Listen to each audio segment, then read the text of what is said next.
Hello scholars, मैं हूं Mohini. NTA UGC net paper 2 education के प्रीवियस ईयर क्वेश्चंस का पार्ट 3 आज आप देख रहे हैं। पिछले 10 सालों में जितने भी वेस्टर्न स्कूल्स ऑफ फिलोसफी में से क्वेश्चंस पूछे गए हैं उन सभी को हम इस सीरीज़ में सॉल्व कर लेंगे और उनसे रिलेटेड कॉन्सेप्ट को भी क्लियर करेंगे। तो चलिए देखते हैं पहला क्वेश्चन। इस क्वेश्चन के फर्स्ट सेट में दिए गए हैं पाश्चात्य दर्शन और सेकंड सेट में दिए गए हैं शिक्षक की भूमिका। मतलब इन पाश्चात्य दर्शनों के अनुसार शिक्षक की क्या भूमिका होनी चाहिए वो यहाँ पर आपको मैच करनी है। फर्स्ट देख लेते हैं। फर्स्ट है आदर्शवाद।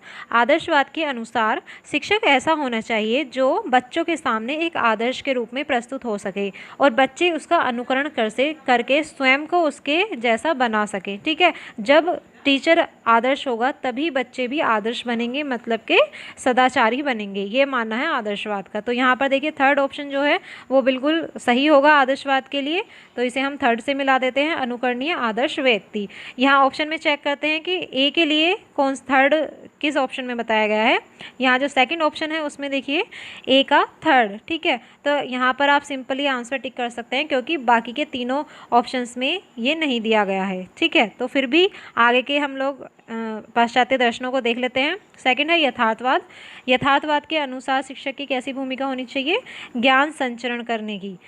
यथार्थवाद का मानना है कि जो वस्तु है, प्रत्येक वस्तु का अलग अस्तित्व होता है इस संसार में। तो यथार्थवाद के अनुसार शिक्षक को जितनी भी अलग अलग वस्तुएं हैं उनका ज्ञान बच्चों को प्रदान करना ये उसकी मुख्य भूमिका है, उसका कार्य है। ठीक है, तो थर्ड है प्रयोजनवाद। अब प्रयोजनवाद के अनुसार क्या भूमिका है? इसके अनुसार शिक्षक को एक परामर्शदाता की भूमिका निभानी चाहिए समस्या की स्थिति में, सिर्फ बच्चे को गाइड करना है। ठीक है, फोर्थ है अस्तित्ववाद।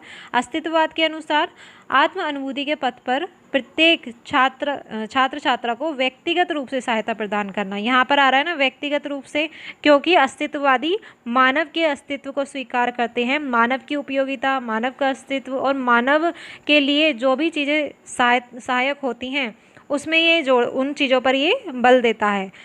क्योंकि यहाँ पर व्यक्तिगत रूप से बात की गई है, अस्तित्ववाद प्रत्येक अलग अलग व्यक्ति को, इंडिविजुअल व्यक्ति को महत्व देता है, इसलिए इसको हम फर्स्ट से मैच करेंगे अस्तित्ववाद को। तो फिर यहाँ पर कौन सा आंसर होगा? सेकंड। अब दूसरा क्वेश्चन देख लेते हैं। जब कोई शिक्षक यह कहता है कि मेरे विद्यार्थियों का अपराधपूर्ण व्यवहार मुझ में निहित बुराई की अभिव्यक्ति है तो वह अनुगमन कर रहा है। फ्रेंड्स, यहाँ पर ये स्टेटमेंट कौन बोल रहा है? शिक्षक बोल रहा है अपने लिए। तो इसका अर्थ क्या हुआ कि विद्यार्थी जो भी हैं उनका जो व्यवहार है, बच्चों ने अपने शिक्षक के व्यवहार को अपना करके उसी के समान व्यवहार करना शुरू कर दिया है। मतलब शिक्षक में निहित बुराइयों को अपना लिया है, उसको देख करके, उसको फॉलो करके, और उनका व्यवहार भी कैसा हो गया है? अपराधपूर्ण हो गया है उन बुराइयों की वजह से। तो यहाँ पर क्या हुआ? छात्रों ने शिक्षक का अनुकरण करा, शिक्षक को एक आदर्श की तरह अपने लिए माना, तब जाकर के उन्होंने उसका व्यवहार अपनाया। तो ऐसा कौन बताता है? आदर्शवाद बताता है, ये आदर्शवाद को फॉलो करता है ये वाला कोटेशन। ठीक है, आगे देखते हैं थर्ड क्वेश्चन।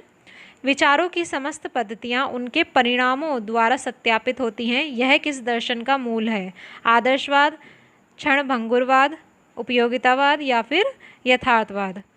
हमने आपको यथार्थवाद के लेक्चर में बताया था कि जो यथार्थवादी हैं उनकी विचारधारा वैज्ञानिक होती है, वैज्ञानिक दृष्टिकोण को अपनाते हैं ये लोग।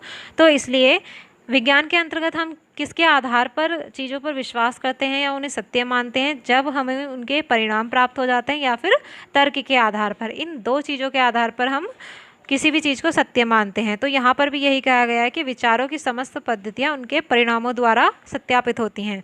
फॉर एग्जांपल, मान लीजिए कोई भी थ्योरी है, चाहे वो लर्निंग की थ्योरी हो या कोई भी साइको एनालिटिकल थ्योरी हो, उसको जब तक हम प्रयोग नहीं करेंगे, किसी चीज़ पर अप्लाई नहीं करेंगे और उसका रिजल्ट जब तक नहीं आएगा तब तक हम उस पर विश्वास नहीं कर सकते, उसे सत्य साबित नहीं कर सकते। ठीक है, तो वही बात यहाँ पर कही गई है। तो इसका आंसर क्या होगा? डी होगा। डी है यथार्थवाद, ये होगा इसका आंसर।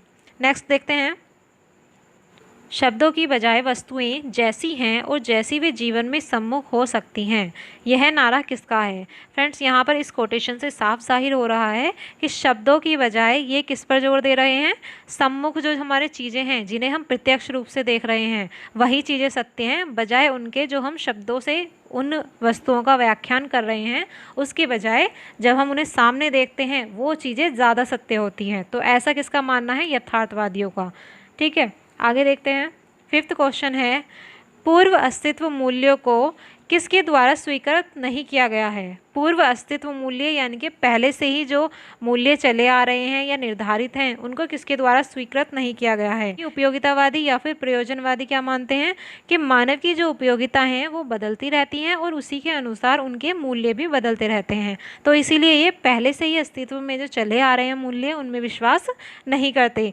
दूसरा इसमें दिया गया है क्षणभंगुरवाद। फ्रेंड्स, इसको क्षणिकवाद भी बोलते हैं। क्या बोलते हैं? क्षणिकवाद।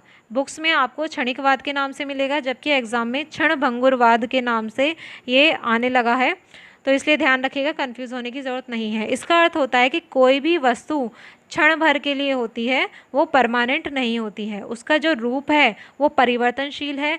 आज कोई चीज़ हमारे सामने है, मान लीजिए हमारे हाथ में कोई कांच का गिलास है, अभी वो हमें गिलास लग रहा है, अचानक हमारे हाथ से वो छूट जाता है और उसके टुकड़े टुकड़े हो जाते हैं, तो क्या हम उसको गिलास कहेंगे? नहीं, वो सिर्फ कांच के टुकड़े कहलाएंगे। तो क्या है, वस्तु का जो रूप है वो परिवर्तित होता रहता है, क्षण भर के लिए होता है, तो ये कहलाता है क्षणिकवाद।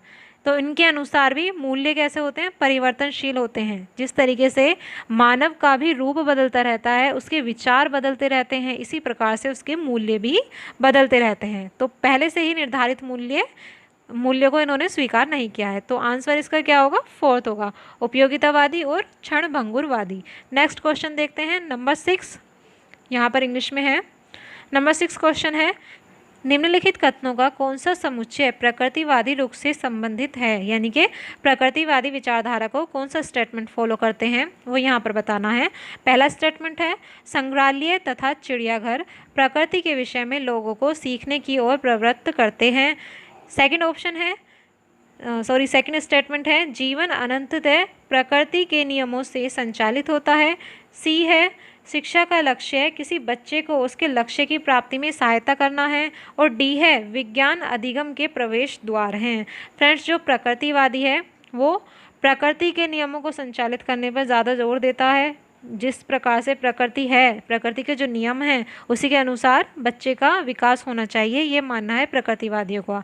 यहाँ पर जो थर्ड स्टेटमेंट है वो देखिए, शिक्षा का लक्ष्य किसी बच्चे को उसके लक्ष्य की प्राप्ति में सहायता करना है, जबकि प्रकृतिवादी बच्चे को कोई भी हेल्प देने से मना करते हैं। उनका मानना है उसे अपने आप सीखने दो, बच्चे को खुला छोड़ दो, जब वो सीखेगा, गलतियाँ करेगा तो उनसे खुद ही सीख ले लेगा। प्रकृति उसकी सबसे पहली टीचर है, टीचर की तरह वो काम करेगी, उसे दंड देगी तो बच्चा अपने आप ही चीज़ों को सीख जाएगा। तो यहाँ पर ये स्टेटमेंट गलत होगा और बाकी के तीनों इसे फॉलो करते हैं। सो इसका आंसर होगा A, B and C. Second option इसका आंसर है। नेक्स्ट क्वेश्चन देखते हैं, क्वेश्चन नंबर 7, ज्ञान का कोई अरुचिपूर्ण अनुगमन नहीं और न ही अपने लाभ के लिए बौद्धिक शिक्षा, यह किसका नारा है? सो इसका आंसर होगा सी, प्रयोजनवादी। जब मैंने प्रयोजनवादी आपको पढ़ाया था तो मैंने आपसे कहा था कि आप इसमें ध्यान रखिएगा उपयोगिता और व्यवहारिकता, ठीक है। तो जो भी चीज़ हमारे लिए उपयोगी होगी वही सत्य होगी, वही अच्छी होगी। तो यहाँ पर बताया गया है कि ज्ञान का कोई अरुचिपूर्ण अनुगमन नहीं और न ही अपने लाभ के लिए बौद्धिक शिक्षा। ज्ञान को हम ना तो अपने लाभ के लिए, बौद्धिक शिक्षा के लिए इस्तेमाल कर सकते हैं। कब इस्तेमाल करेंगे ज्ञान को, किस लिए इस्तेमाल करेंगे? जब वो हमारे लिए उपयोगी होगा तभी हम उसका प्रयोग करेंगे। और कोई अरुचिपूर्ण अनुगमन नहीं है, जब तक हमें उसमें रुचि नहीं होगी तब तक हम उसको फॉलो नहीं कर सकते, उस ज्ञान को नहीं अपना सकते, ये मानना है प्रयोजनवादियों का। नेक्स्ट क्वेश्चन है क्वेश्चन नंबर 8। यहाँ पर सूची फर्स्ट को सूची सेकंड से मैच करना है। इसमें ए है करो और सीखो, ये किसका मानना है? इसको हम मैच करेंगे थर्ड से। कौन सा है? व्यवहारिकतावाद, मतलब व्यवहार में ला करके हम चीज़ों को सीखते हैं, किसी भी कॉन्सेप्ट को सीखते हैं, करना और उसके बाद सीखना, ये कौन कहता है? व्यवहारिकतावाद। सेकंड है उच्च शैक्षिक उद्देश्यों का न होना, ये किसने माना था? प्रकृतिवादियों ने माना था। इन्होंने शिक्षा के कोई उद्देश्य निश्चित नहीं किए हैं, बच्चे को खुला छोड़ो, वो जैसे सीखेगा अपने आप सीखेगा, हमें कोई उद्देश्य वगैरह निर्धारित करने की ज़रूरत नहीं है। अगर हम उद्देश्य निर्धारित करेंगे तो उन उद्देश्यों के अनुसार हम उन्हें शिक्षा भी देंगे, जो कि गलत है प्रकृतिवादियों के अनुसार। थर्ड है सत्य, सौंदर्य और अच्छाई की प्राप्ति। जब हमने आदर्शवाद आपको पढ़ाया था तो उसमें सत्य, सौंदर्य और इच्छा, इन चीज़ों के बारे में आपको बताया था, सत्यम, शिवम और सुंदरम, ये 3 मूल्य आदर्शवादियों ने बताए हैं। फोर्थ है विश्व जैसा है जहाँ है, यानी कि जो भी जैसी चीज़ें हैं वो वैसी ही हमें स्वीकार होनी चाहिए। ये किसने कहा है? यथार्थवाद ने कहा है। विश्व जैसा है जहाँ है। ठीक है, देखिए यहाँ पर छोटे छोटे से कोटेशंस सी दी हुई हैं, छोटे छोटे वर्ड्स दिए हुए हैं, इनसे ही आपको पहचाननी है चीज़ें। तो आंसर क्या होगा इसका? ए, ऑप्शन नंबर ए, 3 1 2 4, ये इसका आंसर होगा। नेक्स्ट क्वेश्चन देखते हैं। क्वेश्चन नंबर 9, ईमानदारी सर्वोत्तम नीति है, इस कथन का समर्थन निम्नलिखित में से कौन सा दर्शन करता है? इस स्टेटमेंट को कौन फॉलो करता है? प्रयोजनवाद इसे फॉलो करता है, मतलब ईमानदारी इस मूल्य को वो सबसे ऊपर मानता है, सर्वोत्तम मानता है, प्रयोजनवाद। नेक्स्ट क्वेश्चन देखते हैं, लास्ट और क्वेश्चन नंबर 10। ठीक है, विद्यालय को शुद्ध विज्ञान से लिए गए विषयों को पढ़ाने पर ध्यान केंद्रित करना चाहिए। दर्शन की कौन सी चिंतन धारा के लिए अत्यावश्यक होगा? यहाँ पर शुद्ध विज्ञान, साइंटिफिक नॉलेज की बात आ रही है, तो कौन इसे फॉलो करेगा? यथार्थवाद इस स्टेटमेंट को फॉलो करेगा। ठीक है, सो फ्रेंड्स यहाँ पर 10 क्वेश्चंस कंप्लीट हुए। Thanks for watching our video. अगर अच्छी लगी है तो लाइक कीजिए, अपने फ्रेंड्स के साथ शेयर कीजिए। Keep learning and keep smiling. मिलते हैं आपसे नेक्स्ट वीडियो में। सी यू सून।